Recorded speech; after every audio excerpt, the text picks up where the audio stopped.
අයිබෝවන් අපේ ශාස්ත්‍ර උසස් පෙළ කඩිනම් පාඨමාලාව හා සම්බන්ධ වෙන සියලුම දුවා දරුවන්ට දරුවනි අපි සූදානම් වන්නේ බෞද්ධ ශිෂ්ටාචාරය පාඩම් මාලාවේ අද දිනයට නියමිත පාඩම් ඒකකයක් බත් එක්ක සාකච්ඡා කරලා ඔබට කරුණු පැහැදිලි කරලා දීලා අවසන් කරන්නයි බලාපොරොත්තු වෙන්නේ. අද අපි සාකච්ඡා කරන්න බලාපොරොත්තු වෙනවා පළවෙනි පාඩම් ඒකකයේ තුල අන්තර්ගත වෙලා තියෙන යාගය නැමැති පාඩම. යාගය.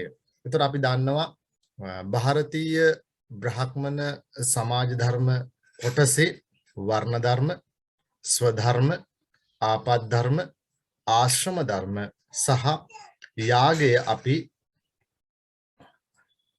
ඒ කොටස් ඔස්සේ සාකච්ඡා කරමින් ඉස්සරහට යනවා. දැන් අපි වර්ණ ධර්ම, ස්වධර්ම, ආපත් ධර්ම, ආශ්‍රම ධර්ම තමයි අපි අවසානයේදී සාකච්ඡා කළේ. අද අපි සාකච්ඡා කරන්න බලාපොරොත්තු වෙන්නේ බ්‍රාහ්මණ ඉගැන්වීමක් ලෙස ප්‍රසිද්ධියට පත් වෙච්ච මේ යාගය පිළිබඳව බ්‍රාහ්මණ මතවාදය මොන වගේද කියන කාරණාව සොයලා බලන්න තමයි අපි බලන්නේ.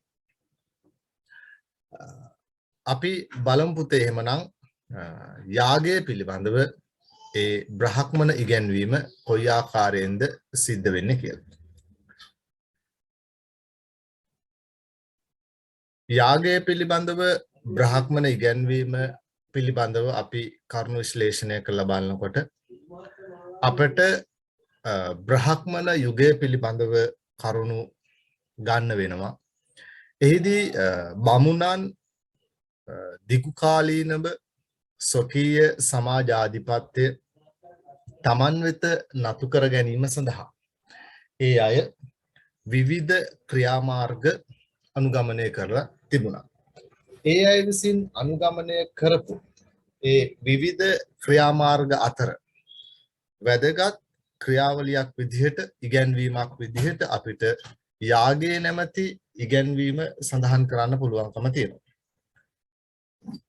දැන් පුතේ බ්‍රාහ්මණ යුගයේ යාග කරන්න පුළුවන් උනේ කාටද?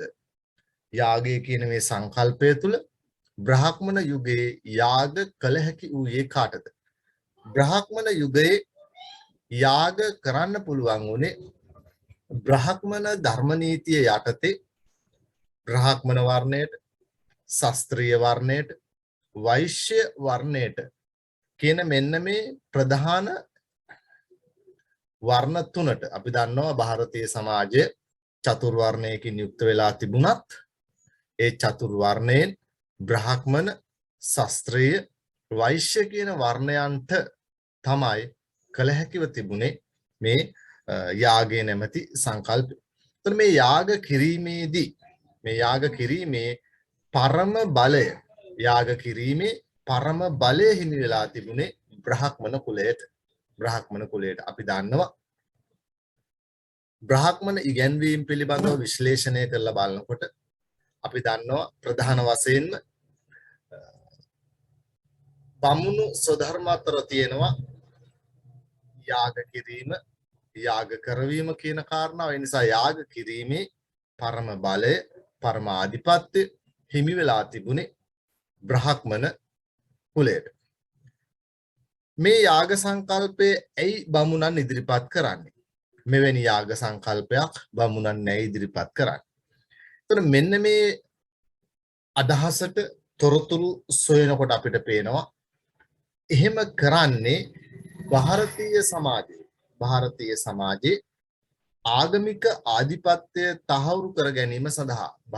සමාජයේ ආගමික ආධිපත්‍ය තහවුරු කර ගැනීම සඳහා බමුණන්ට උවමනා වෙනවා. එතකොට ಭಾರತೀಯ සමාජයේ ආගමික ආධිපත්‍ය තහවුරු කර ගැනීම සඳහා ඒ අය විසින් ඉදිරිපත් කරන සංකල්පයක් විදිහට අපිට මේ යාග සංකල්පය හඳුන්වන්න පුළුවන්කමක් තියෙනවා.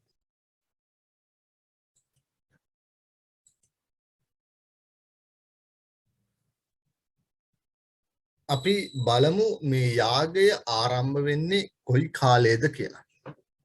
යාග සංකල්පය ආරම්භ වන්නේ වේද යුගය නැත්නම් වෛදික යුගයේ දක්වා වූ කාලපරාසය තුල මේ යාග සංකල්පය ආරම්භ වෙනවා. යාගේ ආරම්භක අවස්ථාව අපි දකින්නේ පුතේ වේද යුගය දක්වා එහි යාගේ ආරම්භක අවස්ථාවන්දි වෙනවා. දැන් වෛදික ග්‍රන්ථ තුල අපිට පැහැදිලිව පේන දෙයක් තමයි වෛදික ග්‍රන්ථවල දෙවිවරු සතුටු කිරීම සඳහා විවිධ යාග පවත්වලා තියෙනවා. එතකොට මේ වෛදික ග්‍රන්ථවල දෙවිවරු සතුටු කිරීම සඳහා පවත්වන ලද යාග ඒ යාග සංකල්පයේ ආරම්භක අවස්ථාව විදිහට අපිට සඳහන් කරන්න පුළුවන්. විශේෂයෙන්ම ඉන්ද්‍ර දෙවියා, සෝම දෙවියා, වරුණ දෙවියන් වැනි මෙන්න මේ දෙවිවරු සතුටු කිරීම සඳහා යාග පවත්වලා තියෙනවා කියන සාධකය පැහැදිලි වෙනවා. එතකොට වෛදික යුගයේදී යාගයන් ඒ ආකාරයෙන් සිද්ධ වෙලා තියෙනවා. එතකොට මේ යාගයක් ඇයි පවත්වන්නේ? යාගයක් පැවැත්වීමේ අවශ්‍යතාවය මොකක්ද? එතකොට යාගයේ ඇති ආගමික අරමුණු සහ යාගයක් තුළ තියෙනා වූ ලෞකික අරමුණු කිහිපයක් තියෙනවා. අපි දැන් චුට්ටක් බලමු. යාගයක් තුළ දකින්න පුළුවන් වෙන මේ ආගමික අරමුණු මොනවද කියලා. එතකොට යාගයේ තියෙන ආගමික අරමුණු අතර පුද්ගලයාගේ මෙලොව පරලොව සුභසිද්ධියට හේතු වන අසහාය මාර්ගයේ විදිහට තමයි යාගය හඳුන්වන්නේ. පුද්ගලයාගේ මෙලොව පරලොව සුභසිද්ධියට හේතු වන අසහාය මාර්ගය. මොකද මේ මාර්ගය හා සමාන කරන්න පුළුවන් තවත් මාර්ගයක් නොමැති නිසා එය අසහාය මාර්ගයේ බවට පත් වෙනවා.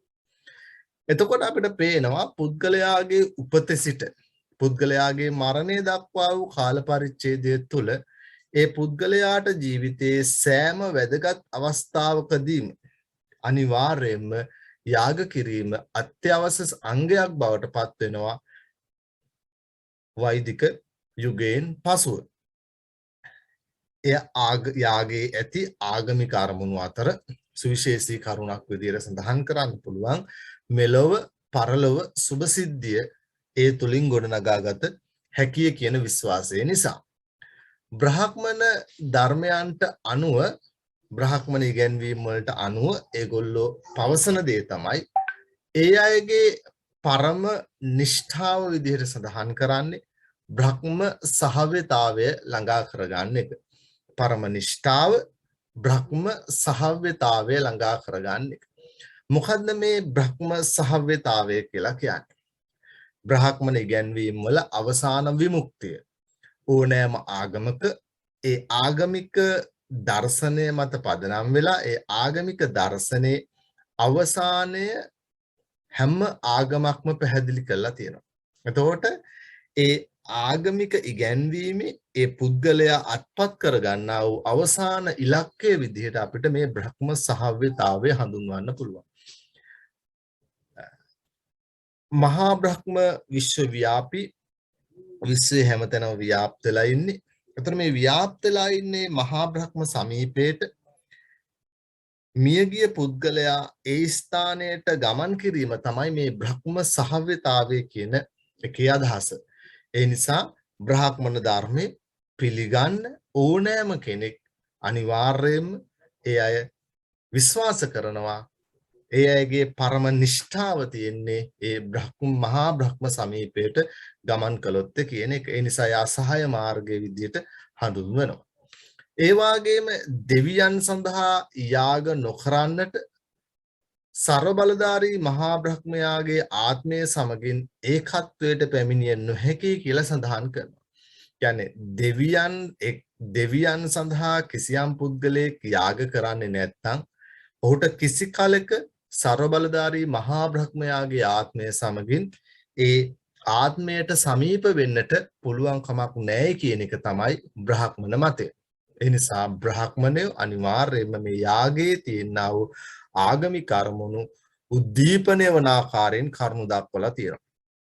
ඒ විතරක් නෙවෙයි ක්‍රිස්තු පූර්ව 6 වන සතවර්ෂය වන විට පුතේ ಭಾರತೀಯ සමාජයේ විමුක්තිය ලබා ගැනීමේ ප්‍රධාන මාවත මාර්ගයේ විදිහට ප්‍රබල මාර්ගයේ විදිහට සඳහන් කරලා තියෙන්නේ යාගය. ඒ නිසා යාගය ක්‍රිස්තු පූර්ව 6 වන සතවර්ෂයේදී ಭಾರತೀಯ සමාජය තුළ ජනප්‍රිය සංස්කෘතියක ලක්ෂණ පෙන්වුම් කළා. ඒ නිසා මහා බ්‍රහ්ම පදනම් කරගත්තු ඒ බ්‍රහ්මන ඉගැන්වීම් වල ඒ මහා බ්‍රහ්ම සමීපයට ගමන් කරන්න පුළුවන් යයි කියන විශ්වාසය ඇති කරපු ඉගැන්වීමක් විදිහට මේ යාගය හඳුන්වන්න පුළුවන්කම තියෙනවා. ඉතින් යාගේ ආගමික අරමුණු එකින් එක අපි විශ්ලේෂණය කරලා බැලුවහම අපිට ඒ කතාව මනාව පැහැදිලි වෙනවා.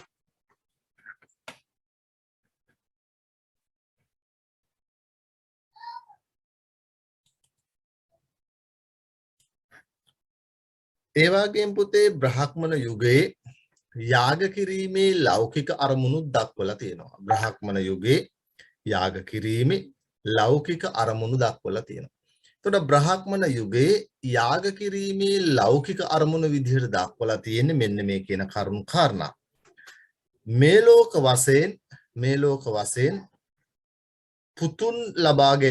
ලෝක වශයෙන් පුතුන් ලබා ගැනීම ඒ විතරක් නෙවෙයි කෙත්වතු සරුසාර කර ගැනීම මෙලෝ වශයෙන් පුතුන් ලබා ගන්න එක ඒ වගේම කෙත්වතු සරුසාර කර ගන්න එක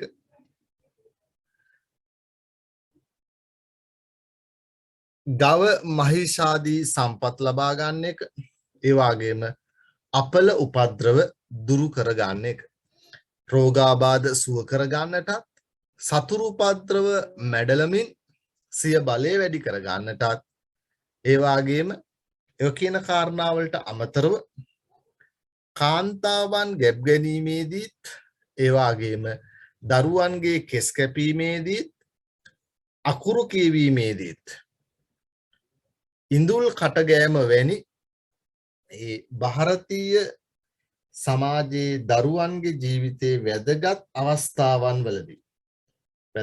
අවස්ථාවන් වලදී ආරක්ෂාව ඒ වගේම පුතේ සෞභාග්‍ය මෙන්න මේ කරුණු කාරණා ආරක්ෂාව සෞභාග්‍ය මෙන්න මේ කරුණු මත පදනම් වෙලා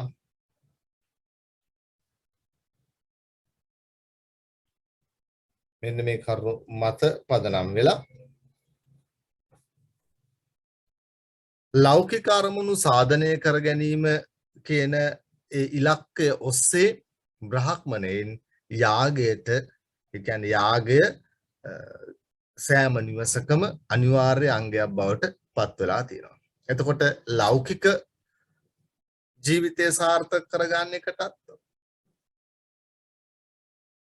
ඒ වගේම ආගමිකාංශය සාර්ථක කරගන්න එකටත් ප්‍රධාන වශයෙන්ම මේ යාගය පිළිබඳව අවධානයක් තියෙන අයගේ මූලික කරුණු කාරණා බවට පත් වෙනවා. යාගයක තියෙන වැදගත්ම ලක්ෂණයක් තමයි පුතේ මේ නිසි පරිදි යාගයක් පවත්වන්නට නම් නිසි පරිදි යාගයක් ක්‍රියාත්මක වෙන්නට නම් ඒ යාගය සඳහා දායකත්වය ලබා දෙන්නා වූ පූජකවරු 4 දෙනෙක් ඉන්නවා. යාගයක් සඳහා නිසි පරිදි යාගයක් පැවැත්වීම සඳහා අවශ්‍ය කරන ඒ බමුණු පූජකවරු 4 දෙනෙක් පිළිබඳව ඒගොල්ලෝ සඳහන් කරනවා. එතකොට නිසි පරිදි යාගයක් පැවැත්වීමට දායකත්වය ලබා දෙන ඒ බමුණු පූජකවරු 4 දෙනා අපි හඳුන්වනවා මේ ආකාරයට. පළවෙනි කෙනාට අපි කියනවා හෝතෘ කියලා. හෝතෘ. දෙවෙනියට අපි කියනවා අද්වර්යු. තුන්වෙනියට අපි කියනවා උද්ගාතෘ. හතරවෙනියට අපි කියනවා යඥකාරක. හෝතෘ, අද්වර්යු, උද්ගාතෘ, යඥකාරක. දැන් මේවායේ සිංහල අදහස පොඩ්ඩක් විමසලා බැලුවොත් හෝතෘ කියලා කියන්නේ ඕනෑම යාගයක් සිද්ධ කරන්න කලින් ඒ යාගයට සහසම්බන්ධ වන සියලුම කෙනාට ආරාධනා කළ යුතුයි. එතකොට යාගයට සහසම්බන්ධ වන විශේෂයෙන්ම බ්‍රහ්මන මතයට අනුව ඒ ආකාශයේ වැඩ වාසය කරන වැඩ ඉන්න ඒ දෙවි දේවතාවුන් වහන්සේලා ප්‍රමුඛව ඒ දෙවි දේවතාවුන් වහන්සේලා ප්‍රමුඛව ඒ සියලු දෙනාටම ආරාධනා කරන කෙනා බවට පත් වෙනවා මේ හෝතෘ සහෝතෘ යාගයට නිසි පරිදි ආරාධනා ලබා දෙන්නා බවට පත් වෙනවා යාගයට නිසි පරිදි ආරාධනා ලබා දෙන්න. ඒ වගේම අද්වර්යු කියලා කියන්නේ යාගයේ අධ්‍යක්ෂකවරයා. නැත්නම් ඒ සමස්ත සියලු යාගයේ කටයුතු මෙහෙවන කෙනාට අපි කියනවා අද්වර්යු. ඔහු අපි හඳුන්වන්නේ යාග අධ්‍යක්ෂක විදිහට. ඒට අමතරව ඒ යාගයේ තවත් වැදගත් කාර්යභාරයක් ඉෂ්ට කරන පූජකවරයෙකු ඉන්නවා. අපි ඔහු හඳුන්වන්නේ උද්ගාතෘ. ඔහු කරන්නේ යාගයේ වේද පාඨ ගායනා කරනවා. එතකොට විවිධ වේද පාඨයන්ගෙන් මේ යාග සම්පූර්ණ වෙලා තියෙනවා. එතකොට මෙන්න මේ වේද පාඨ ගායනා කරමින් යාගයට අවශ්‍ය කරන්නා වූ ඒ සම්පූර්ණ භාවය ලබා දෙන්නට උද්ගාතෘ කියන පූජකවරයාට හැකියාවක් ලැබෙනවා. එතකොට පුතේ හෝතෘ, අද්වර්යු, උද්ගාතෘ. ඒට අමතරව යඥකාරක කියලා කියන්නේ යාග කරන්න. එතකොට ගෘහමූලිකයනුත් ඉන්නවා. ඊට අමතරව ඒ යාග කරවන වෙනමම පූජකවරයෙකුත් ඉන්නවා. ඔව් අපි හඳුන්වන්නේ යඥකාරක. මෙන්න මේ ආකාරයට බමුණන් සඳහන් කරනවා නිසි පරිදි යාගයක් පවත්වනවා නම් අනිවාර්යයෙන්ම මෙන්න මේ බ්‍රහ්මන පූජකවරු 4 දෙනාගේ සහාය අනිවාර්යයෙන්ම ලබා ගත යුතුයි. එතකොට අද්වර්යු කියන බ්‍රහ්මණය, හෝතෘ කියන බ්‍රහ්මණය, උද්ගාතෘ කියන බ්‍රහ්මණය, යඥකාරක කියන බ්‍රහ්මණය අනිවාර්යයෙන්ම මේ යාගය සඳහා අනිවාර්යයෙන්ම සම්බන්ධ වෙන්න ඕනේ කියන එක තමයි බ්‍රහ්මන මතය. මතක තියාගන්න මේ 4 දෙනා හෝතෘ, අද්වර්යු, උද්ගාතෘ, යඥකාරක.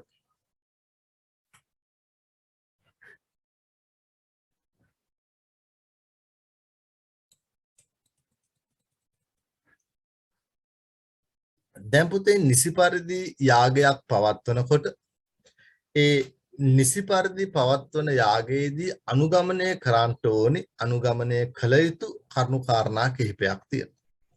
නිසි පරිදි යාගයක් පවත්වනකොට ඒ යාගය සඳහා අනිවාර්යයෙන්ම සම්බන්ධ වෙන්න පුළුවන් වෙන්නේ බ්‍රහ්මන වංශිකයන්ට විතරයි.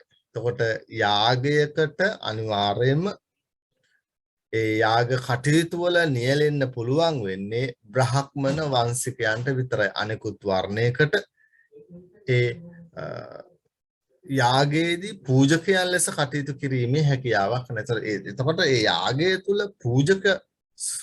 පූජක ඒ ස්වરૂපය අනුගමනය කරන්නේ බ්‍රහ්මන වංශිකයන්. දැන් යාගයක් කරනකොට ඒ යාගයට සම්බන්ධ වෙන අය අනුගමනය කරන්න ඕනේ නීති රීති බාලාවක් තියෙනවා. ඒ අය මේවා අනිවාර්යයෙන්ම කළ යුතු සාධක බවට පත් වෙනවා. ඒකේ විශේෂත්වයක් තමයි යාග කරනකොට ඒ යාග කිරීමේදී මම මුලින් සඳහන් කළා ඒ යාගයක් කිරීමේදී අනිවාර්යයෙන්ම අර බ්‍රහ්මන පූජකවරු සම්බන්ධ කරගන්න ඕනේ. ඒ වගේම ඒ යාගයේදී අරමුණු දෙකක් තියෙනවා, ලෞකික අරමුණු සහ ආධ්‍යාත්මික ආගමික අරමුණු. ඉතින් විශේෂයෙන්ම මතක තියාගන්න ඕනේ යාග කිරීමේදී බ්‍රහ්මණයා කිසිවිටකත් බ්‍රාහ්මණයා කිසි විටකත් ශුද්‍රයාගෙන් වස්තු නොඉල්ලිය යුතුය. බමුණෙක් කිසි අවස්ථාවක යාගයක් කරනකොට යාගවලට යම් යම් කලමනා අඩුපාඩු වෙන්න පුළුවන්. එතකොට ඒවා ලබා ගැනීමේදී කිසි විටක මනුස්සය ඇසුරකට යන්න එපා කියලා.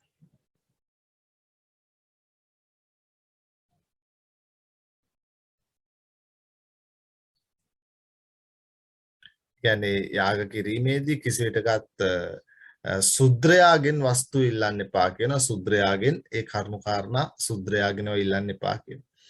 මක්නිසාදයක් කිසි කොයි මොහොතක හරි ශුද්‍රයෙකුගෙන් එවැනි දේවල් ගත්තොත් එහෙම මරණින් මත්තේ ඒ බ්‍රාහ්මණයා සැඩලුකු ලෙස උත්පත්තිය ලබනවා කියලා මනුස්මෘතිය සඳහන් වෙනවා. එතකොට යාග කිරීමේදී බ්‍රාහ්මණයා කිසි විටකත් ශුද්‍රයාගෙන් වස්තු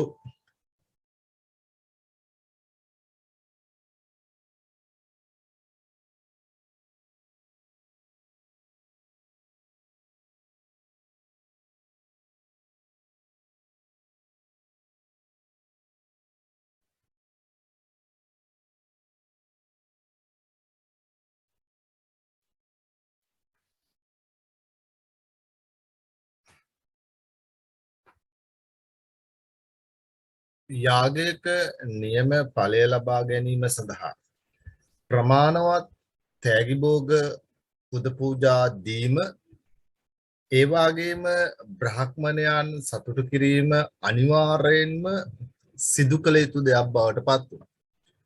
එහෙම කළේ නැත්නම් බ්‍රාහ්මණයා සතුටටපත් වෙන්නේ නැතුව ඒ කරන ලද ඒ කරන යාගය ඵල රහිත යාගයක් බවට පත් වෙනවා. ඒ නිසා අනිවාර්යයෙන්ම යාගයකදී අනුගමනය කළ යුතු තත්ත්වයක් බවට පත් වෙනවා මේ බ්‍රාහ්මණයන් සතුටු කිරීම. මනුස්මෘතිය සඳහන් කරනවා කිසියම් පුද්ගලයෙක් යාගයක් සඳහා ධනය ඉල්ලගත්තා නම් කාගෙන් හරි ඒ ලබාගත්තා වූ සියලුම ධනය ඒ සඳහා වැය කරන්න ඕන. ඒ ලබාගත්තා වූ සියලුම ධනය වැය කළ යුතු වන්නේ පුතේ ඒ යාගය සඳහාමයි. කිසියම් කෙනෙකුට එහෙම කරගන්න බැරි වුණොත් ඒ ලබාගත්තා වූ සියලු ධනය ඒ යාගය සඳහා වැය කරන්න බැරි වුණොත් අවුරුදු 100ක් ගතවන තෙක් ගිජු ලිහිණියෙකු බවට පත් වෙනවා. එහෙම නැත්නම් කපුටෙකු බවට පත් වෙනවා කියලා සඳහන් වෙනවා. ඒ නිසා ඒ ගිජු ලිහිණියෙක් බවට පත් නොවී සිටින්නට නම් කපුටෙකු බවට පත් නොවී සිටින්නට නම් පැහැදිලිවම ඒ ලබාගත්තා වූ සියලුම ධනය යාගයන් උදෙසා ලබාගත්තා වූ සියලු ධනය වැය කළ යුතු වෙනවා. ඒ වගේම පුතේ යාගයක් පවත්වන්නාගේ ධනය කිසියම් කෙනෙක් යාගයක් පවත්වනවා නම් ඔහුගේ ධනය සුරයන්ගේ ධනය බවට පත් වෙනවා. ඔහුගේ ධනය සුරයන්ගේ ධනය බවට පත් වෙනවා. සහ යාගයක් පවත්වන්නේ නැත්නම් ඔහුගේ ධනය ඒ නොපවත්වන කෙනාගේ ධනය අසුරයන්ගේ ධනය බවට පත් වෙනවා කියන පිළිගැනීමක් මේ සඳහා යාගය සඳහා තිබුණා. ඒ නිසා යාගය කියලා කියන්නේ අධික ලෙස වියපැහැදම් කරමින් අසීමිත සම්පත් පුතේ ඒකරාශී කරමින් විශාල වශයෙන් යාග සිදු කිරීම. ඉතින් මනුස්මෘතියට අනුව පේනවා යාගයක් තුල අධික ලෙස ධනෙ වියදම් වෙනවා. අසීමිත සම්පත් එක්තරා ස්ථානයකට එකතු වෙනවා සහ සීමිත පිරිසක් වෙත ඒ ධනය ඒ සම්පත්තික බෙදී යාමකුත් අපි දකිනවා යාගයේ තුල. එනිසා මේ යාගයට මෙන්න මේ අපි සඳහන් කරපු මේ සියලු කාරණා පුතේ අන්තර්ගත වෙනවා. අපි බලමු මේ ಭಾರತೀಯ සමාජය තුලයි දැන් අපි මේ යාග කතාව නැත්නම් මේ යාගය පිළිබඳව තොරතුරු ඉදිරිපත් කරන්නේ. බුද්ධ කාලීන ಭಾರತයේ තුල පැවති ප්‍රධාන යාග පහක් පිළිබඳව බුද්ධ කාලීන ಭಾರತයේ පැවති ප්‍රධාන යාග පහක් පිළිබඳව තොරතුරු සඳහන් වෙනවා පුතේ සංයුක්ත නිකායේ යඥ සූත්‍රයේ. සංයුක්ත නිකායේ යඥ සූත්‍රයේ. සංයුක්ත නිකායේ යඥ සූත්‍රයේ මෙහෙම සඳහන් වෙනවා අස්වමේධං පුරිසමේධං සම්මාපාසං වාජපේයං නිරග්ගලං මහා යඥා මහාරම්භා නතේ හොಂತಿ මහප්පලං අස්වමේධං පුරිසමේධං සම්මාපාසං වාජපේයං නිරග්ගලං මහා යඥා මහාරම්භා නතේ හොಂತಿ මහප්පලං. ඒකේ අදහස තමයි අස්වමේධ පුරුෂමේධ සම්මාපාස වාජපේය නිරග්ගල කියන මේ යාග පහ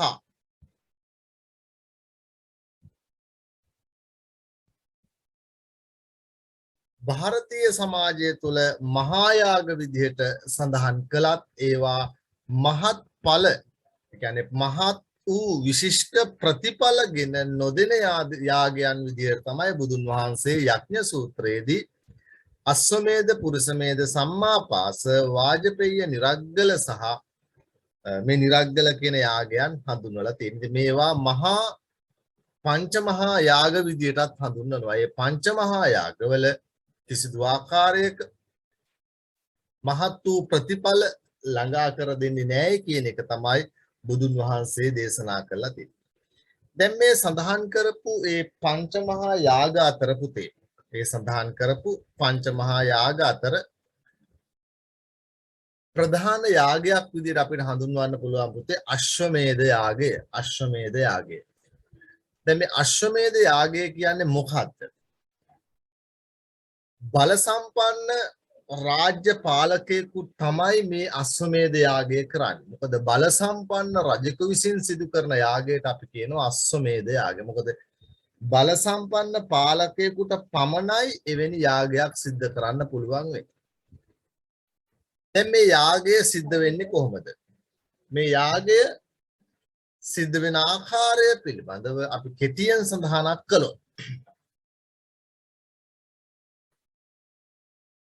රාජ්‍ය පාලකයාට සිද්ධ වෙනවා වර්ෂයක් පාසා තමාගේ බලය තමාගේ ඒ පාලන තන්ත්‍රය කොයිතරම් දුරට ප්‍රදේශ ඒ දේශයන් පිළිගන්නවද කියන ඒ විග්‍රහය බලන්න සිද්ධ වෙනවා. ඉතින් එවැනි අවස්ථාවල රජු කරන්නේ තමාට යටත් ප්‍රදේශවල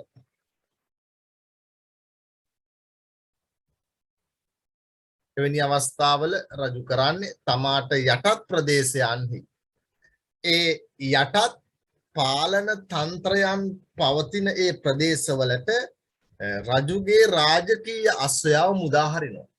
එතන මේ රජුගේ රාජකීය අශ්වයා ඒ ස්ථානවලට ඒ ප්‍රදේශවලට ගමන් කළාට පස්සේ ඒ අශ්වයාට රජෙකුට මෙන් ඒ රාජ්‍යත්වයට මෙන් සලකනවා නම් කිසියම් වූ ගම්මානයක් කිසියම් වූ ප්‍රදේශයක් අන්න පිළිගන්න පුළුවන් වෙනවා ඒ රජුගේ අන ඒ ආකාරයෙන්ම ඒ ගම්මානය නැත්නම් ඒ ප්‍රදේශය පිළිගන්නවා කියන කාරණාව. හැබැයි කිසියම් වූ අවස්ථාවක ඒ අශ්වයාගේ පැමිණීම කිසියම් වූ ප්‍රදේශයක බාර ඒ පුද්ගලයා ප්‍රතික්ෂේප කළා නම් එතනදිම අදහසක් එනවා ඒ තමයි ඒ ප්‍රදේශය රජුගේ පාලනයෙන් මිදිලා කියන කතාව. එවිට රජු කරන්නේ නැත්නම් එවිට රජු කරන්නේ ඒ ස්ථානයට ඒ ප්‍රදේශයට විශාල රාජකීය හමුදාවක් යවලා යුදමය වශයෙන් ඒ ප්‍රදේශය අත්පත් කරගන්න එක. ඉතින් මෙහෙම තමන්ට අයිති ප්‍රදේශ තුල වර්ෂයක් පුරාවටම ඒ රාජකීයත්වයෙන් පිදුල් ලබන ඒ අශ්වයා සංචාරය කරලා අවසානයේදී නැවතත් රජමාලිගාවට පැමිණියාට පස්සේ ඒ අශ්වයාව කෙලින්ම පුතේ අරගෙන යන්නේ යාග භූමිය වෙත. යාග භූමිය වෙත තමයි අරගෙන යන්නේ. එතකොට ඒ යාග භූමිය තුල තියෙන විශේෂත්වය තමයි ඒ යාග භූමියේ මැද්දේ තියෙනවා කණුවක් අපි ඒකට කියනවා යාග ස්තම්භය කියලා. යාග ස්තම්භය. ඒ යාග භූමියේ මැද කණුවක් තියෙනවා. ඒ කණුවට අපි කියනවා යාග ස්තම්භය කියලා.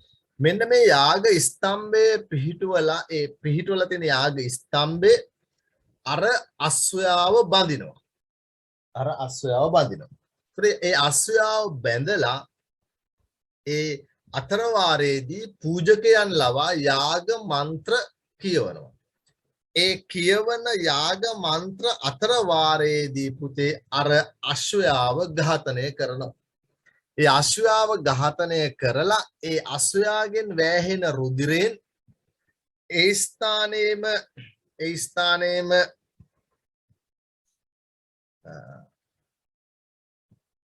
යාගයක් පවත්වනවා. යාගයක් පවත්වන්නේ කොහොමද? ඒ ස්ථානයෙන් පොඩි ගිනි ගොඩක් ගහලා ඒ ගිනි ගොඩට අර අශ්වයාගේ රුධිරය දානවා. එතකොට ඒ තුලින් හට ගන්නවා දුම්. එතකොට මේ ධූමය මගින් ඔවුන් පිළිගැනීමක් කරනවා. ඔවුන් සඳහන් කරනවා ඒ මගින් දෙවියන්ට පුද පූජා පැවැත්වුවාය කියලා. එතකොට මෙන්න මේ ආකාරයට ඒ රාජකීය අශ්වයාව ඝාතනය කරලා ඉන් පසුව ඒ අශ්වයාට ලැබුණු ඒ වරප්‍රසාද වරදාන ටික ඒ අශ්වයාට ලැබුණු වරප්‍රසාද සහ වරදාන ටික එතනින්ම සමාප්තියටපත් වෙනවා. එතනින්ම සමාප්තියටපත් වෙලා එතනින් ඒ රාජකීය අශ්වයා පිළිබඳව තියෙන ගනුදෙනුව අවසන් වෙනවා. එහිදී පැමිණ සිටින බ්‍රාහ්මණ පූජක කාරකාදීන්ට අප්‍රමාණ වූ වස්තුවක් ඒ යාග භූමියෙන්ම ලැබෙනවා. ඉතින් මෙන්න මේ ආකාරයට සිදු කරන යාගයට කියනවා පුතේ අශ්වමේධ යාගය කියලා. එහා සමානම තවත් යාගයක් විදිහට සඳහන් කරන්න පුළුවන් පුරුෂමේධ යාගය. පුරුෂමේධ යාගය. දැන් පුරුෂමේධ යාගයේදී වෙන්නේ මරණය සඳහා පුරුෂයන්ව කැප කරනවා. ඒ මරණය සඳහා පුරුෂයන්ව කැප කිරීමේදී ඒ යාග භූමියට මේ පුරුෂයන්ව අරගෙන ගිහිල්ලා ඒ පුරුෂයන් සාමාන්‍යයෙන් විග්‍රහ වෙන්නේ පුරුෂයන් 21 දෙනෙක්. පුරුෂයන් 21 දෙනෙක් හොඳට කාය ශක්තිය තියෙන පුරුෂයන් 21 දෙනෙක් යාග භූමියට අරගෙන ගිහිල්ලා යාග භූමියේදී ඒ පුරුෂයන්ව ඝාතනය කරනවා. එතකොට ඒ ඝාතනය කළාට පස්සේ ඒ වැහෙන රුධිරයෙන් ඒ ස්ථානයේ යාගයක් පවත්වලා ඒ තුලින් ධූමය ඒ යාගයට දාලා දෙවියන්ට පුද පූජා කිරීමක් කරනවා. එතකොට මේ යාගය සිද්ධ කරන් ලබන්නේ යාග ස්තම්භ 21ක් පිටුවීමත් එක්ක. එතකොට අවසානයේදී ඒ යාගයට සම්බන්ධ වෙච්ච ඒ යාගයට සම්බන්ධ වෙච්ච ඒ යාගයට සම්බන්ධ වෙච්ච ඒ කණ්ඩායම නැත්නම් ඒ පුරුෂයන් 21 දෙනා ඝාතනයට ලක් වෙනවා. ඒත් එක්කම ඒ මොහොතේදී ඒ සියලු වස්තුව ඒ මොහොතේදී ලැබුණා වූ සියලු වස්තුව රැස් කරගෙන යාග මන්ත්‍ර කියමින් කාලය ගත කරනවා. ඉතින් මේ ක්‍රියාවලියට මේ ආකාරයෙන් සිද්ධ වෙන ක්‍රියාවලියට කියනවා පුරුෂ මේධ යාගය කියලා. ඊළඟ යාගය තමයි සම්මාපාස යාගය. සම්මාපාස යාගය. මොකද්ද මේ සම්මාපාස යාගය කියලා කියන්නේ? මේ යාගයේ තියෙන සුවිශේෂීම ලක්ෂණය තමයි මේ යාගයේදී කිසිදු අවස්ථාවක සත්ව බිලිදීමක් සිද්ධ වෙන්නේ නැහැ පුතේ. කිසිදු අවස්ථාවක සත්ව ඝාතනයක් සිද්ධ වෙන්නේ නැහැ. සත්වයෙකුට ජීවිතය අහිමි වෙන්නේ නැහැ. මේක කරන්නේ සාමාන්‍යයෙන් පෙරදී නියම කරගත් දිනයකදී වියසිදුරේ ගසන ලද ලී කැබැල්ලක් විසි කරනවා. කරත්තේ තියෙනවා ඒ වියසිදුර. ඒ වියසිදුරේ තියෙන ඒ වියසිදුර ගහලා තියෙන ඒ ලී කැබැල්ල අරගෙන ඒක ඒ යම් ස්ථානයක සිට විසි කරනවා. එතකොට ඒ විසි කළාට පස්සේ ඒ ලී කැබැල්ල වැටෙන තැන තමයි මේ යාගය පවත්වන්නේ. එහිදී කරන්නේ සාමාන්‍ය වේදිකාවක් සකස් කරලා ඒ සාමාන්‍ය වේදිකාවක් සකස් කරලා ඒ සාමාන්‍ය වේදිකාව තුල අර යාගයට අවශ්‍ය කරන්නා වූ කටයුතු සිද්ධ කරනවා. විශේෂයෙන්ම මේ යාගයේ තියෙන විශේෂත්වය තමයි කිසිදු ආකාරයකට සත්ව ඝාතනයක් සහ සත්ව හිංසනයක් කිසිදු ආකාරයකින් මේ යාගය තුල සිද්ධ වෙන්නේ නැහැ.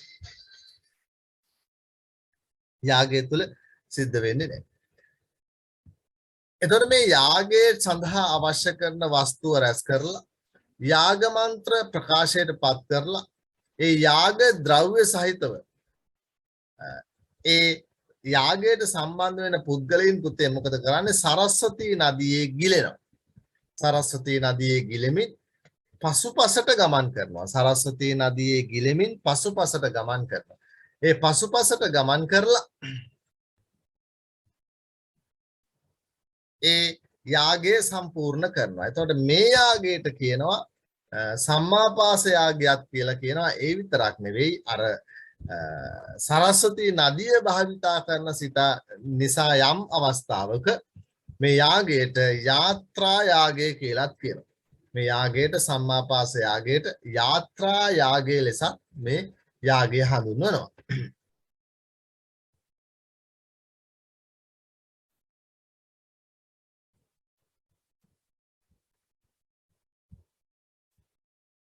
වාජප්පේය යාගය කියන එක ගත්තාම පංච මහා යාග අතර තියෙන ප්‍රධාන යාගයක් වාජප්පේය යාගය. වාජප්පේය යාගයේදී සිද්ධ වෙන්නේ යාග කණුවල ගවයෝ බඳිනවා. යාග කණුවල ගවයෝ බැඳලා ඒ ගවයන් ඝාතනය කරනවා. ඝාතනය කළාම ඒ ගවයාගෙන් ගලන රුධිරයෙන් තමයි ඒ පූජාව පවත්වන්නේ. එතකොට ඒ පූජාව පවත්වලා පැවැත්වීමෙන් අනතුරුව මේ අවස්ථාවට සම්බන්ධ වෙච්ච අයට සිල් දෙනාටම ජප කළ ගිතෙල් පානය කරන්නට අවස්ථාව දෙනවා. එනිසා වාජප්පේ යාගය යාග කණුවල ගවයන් බැඳලා උන්ගේ ලෙයින්ම පූජාව පවත්වලා අනතුරුව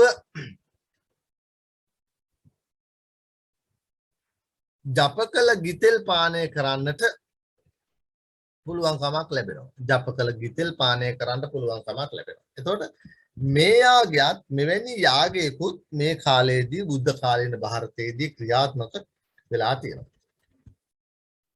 නිරග්ගල යාගය ගත්තහම සතුන් සහ යාග ද්‍රව්‍ය රැස් කරලා සතුන් මරලා බ්‍රහ්මණයින්ට දන් දී කරන යාගය තමයි නිරග්ගල යාගය කියලා කියන්නේ. බොහෝ සත්තු බොහෝ ද්‍රව්‍ය රැස් කරන්න ඕනේ. ඊට පස්සේ රැස් කරගත්තා වූ ඒ සත්ව කොට්ටාස ඝාතනය කරලා බ්‍රහ්මණයන්ට දන් දීමුත් ඒ අතර වාරයේ කරන්න ඕනේ. එහෙම සිද්ධ කරන්න ඕනේ අවස්ථා 9කදී. අවස්ථා 9කදී 9 වාරයක් යාග ද්‍රව්‍ය රැස් කරමින් පිළිවෙලින් මේ යාගය සිදු කරනවා. එක සැරයක් යාගය කරනවා. එතකොට අහවරයි ඊට පස්සේ තව යාගය 6 සැරයක් කරන්න ඕනේ. තවත් කොතන හරි යාගයක් කළොත් එහෙම එය පහට තව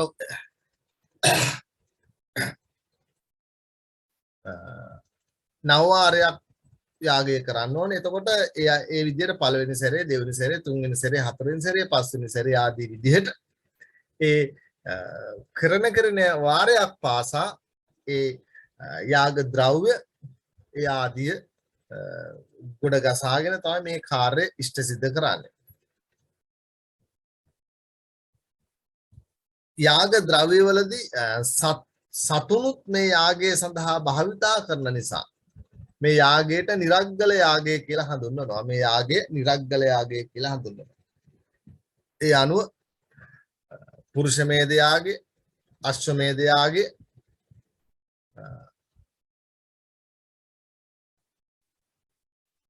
වාජප්පේය නිරග්ගල මේ ආදී යාග සමුදායන් නිසා මේ ආදී යාග සමුදායන් නිසා බුද්ධ කාලීන ಭಾರತය තුල අපිට පේනවා මේ යාගය යම්කිසි ජනප්‍රියවාදීව බුද්ධ කාලීන ಭಾರತයේදී මිනිස්සු අතරට පත්වෙන්න ඇති කිය.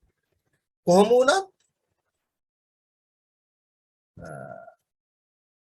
මේ යාග පහට අමතරව සර්වමේධ යාගය කියලා තව යාගයක් පවත්වනවා. එතකොට ඒදී කරන්නේ සර්වමේධ යාගයේදී කරන්නේ සියලුම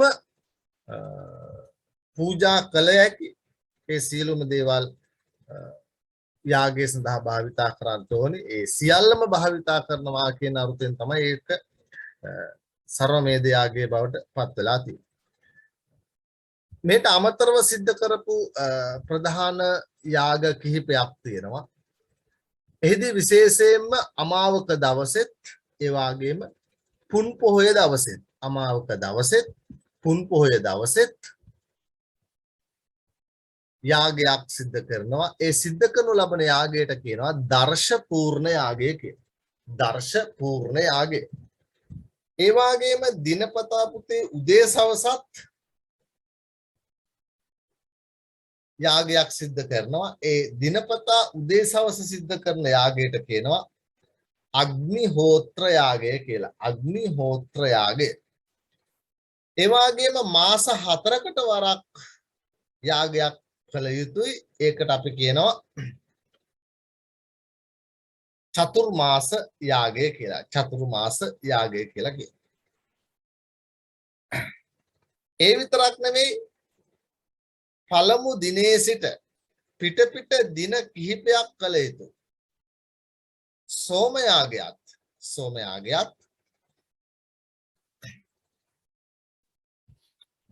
වැදගත් වෙනවා. ඊට අමතරව රජුන්ගේ අභිෂේක අවස්ථාවන්හිදී කරනු ලබන රාජසූය යාගයත් මේ යුගයේදී මිනිස්සු අතර නිරන්තරයෙන්ම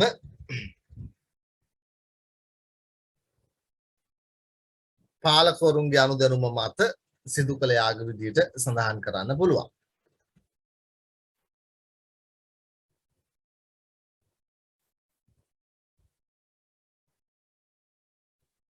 මේ සියලු යාගයන් පුතේ එක තැනකට කැටි කරලා බැලුවාම අපිට පේනවා මේ යාගයන් වල විශේෂත්වයක් තියෙනවා.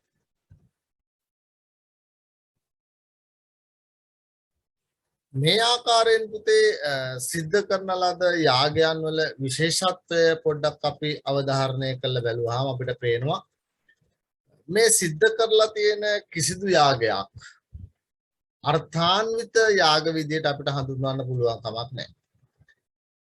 ඒ අර්ථාන්විත යාග නෙවෙයි.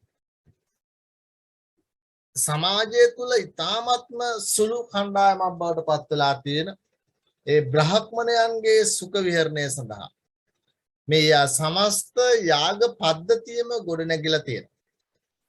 ඒ නිසා ඒකත් විශේෂත්වයක් විදිහට හඳුන්වන්න පුළුවන්. සමස්ත යාග පද්ධතියම සුළුතරයක් වූ බ්‍රහ්මණයන්ගේ සුඛ විහරණය නිසාම ගොඩනැගිච්ච දෙයක් බවට පත් වෙලා තියෙනවා. මේ සඳහන් කරපු සියලු යාගවලට ඒ විශාල ධනස්කන්ධයක් වියදම් වෙනවා. වියදම් කරන්න සිද්ධ වෙනවා. විශාල ධනස්කන්ධයක් වියදම් කරන්න සිද්ධ වෙනවා. ඒ විතරක් නෙමෙයි භෞතික වශයෙන් ගත්තහම විශාල වශයෙන් සම්පත් හානිදායක තත්වයට පත් වෙනවා. ඒ නිසා මෙවැනි විශාල යාගයන් පිළිබඳව අවධානය යොමු කළාම ඒ යාගයන් වල අර්ථ විරුද්ධ භාවය අඩුයි. සුළුතරයක් වන්නා වූ බ්‍රහ්මණ සුඛ විහරණය සඳහා මේක ගොඩනගලා තියෙනවා.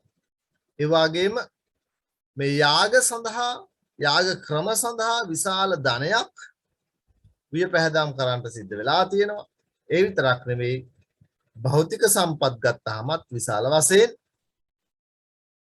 විනාශයට පත් වෙනවා.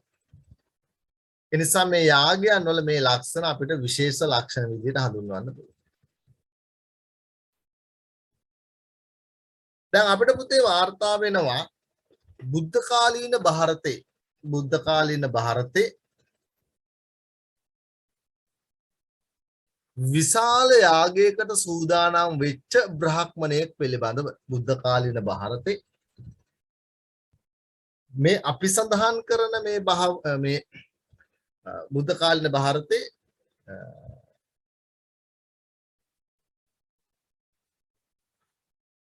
ඒ විශාල යාගයකට සූදානම් වෙච්ච බ්‍රාහ්මණයෙක් ගැන තොරතුරු සඳහන් වෙනවා දීඝනිකායේ කූටදන්ත සූත්‍රය.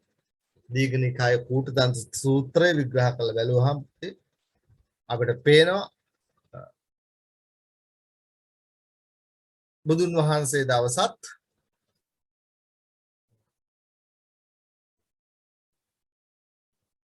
විශාල යාගයන් සිද්ධ වෙලා තියෙනවා. දැන් මේ දීඝනිකායේ කූටදන්ත සූත්‍රයේ සඳහන් වන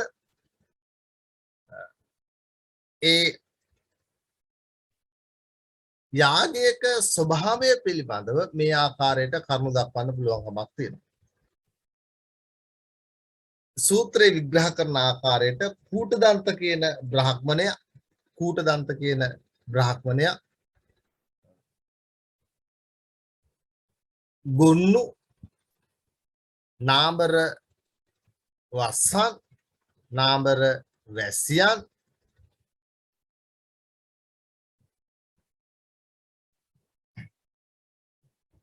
එළුවන් බැටළුවන් විතරක් නෙවෙයි බොහෝ සත්ත්ව කොට්ටාස ඒ වගේම බොහෝ පක්ෂි කොට්ටාස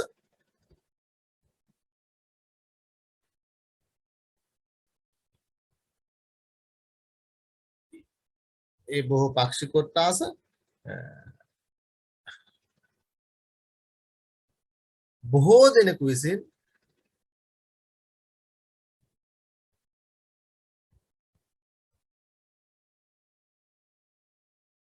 බොහෝ දෙනෙකු විසින් පිළිගත්තේ මේ පක්ෂි කොට්ටාස මේ යාගය සඳහා බිලි දෙනවා කියන කාරණාව.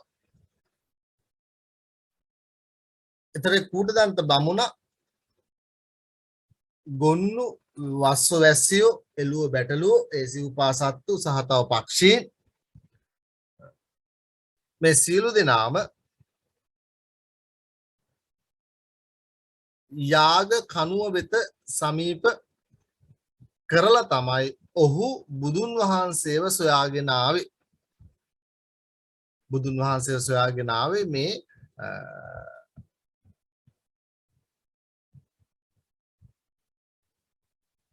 යාගයට අවශ්‍ය කරන්නා වූ සියලුම පසුබිම සකස් කරලා. එහෙම සියලු පසුබිම සකස් කරලා මේ බ්‍රාහ්මණයා පසුව බුදුන් වහන්සේ මුණ ගැහෙන්න ගියා. එහිදී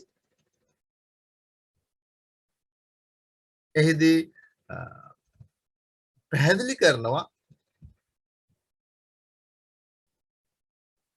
ත්‍රිවිධ සහ සොළොස් පරිස්කාර පිළිබඳව යාගයකට අවශ්‍ය කරන්නා වූ ත්‍රිවිධ සහ සොළොස් පරිස්කාර පිළිබඳව කූටදන්ත බමුණ විමසනවා මේ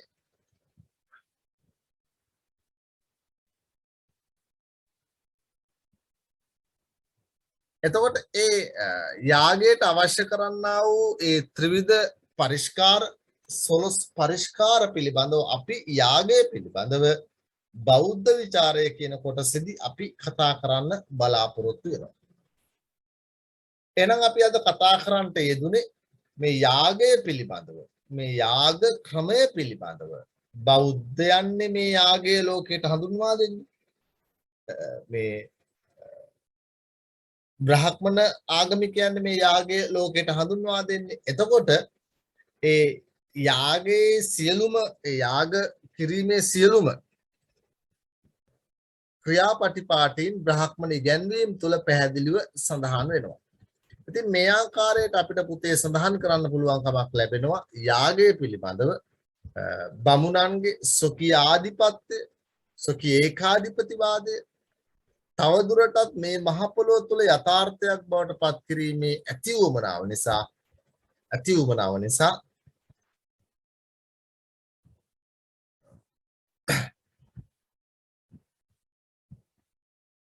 යාගයේ නැමැති ඉගැන්වීම සමාජගත කරලා ඒවායේ යම් යම් සීමා මායිම් මතු කරවන්නට උත්සාහගෙන තිබෙනවා. ඉතින් අපි එහෙනම් අදට පුතේ මේ පාඩම අපි අවසන් කරනවා. යාගය පිළිබඳව පාඩම අපි ඊළඟ දවසේදී අපි සාකච්ඡා කරන්න බලාපොරොත්තු වෙන්නේ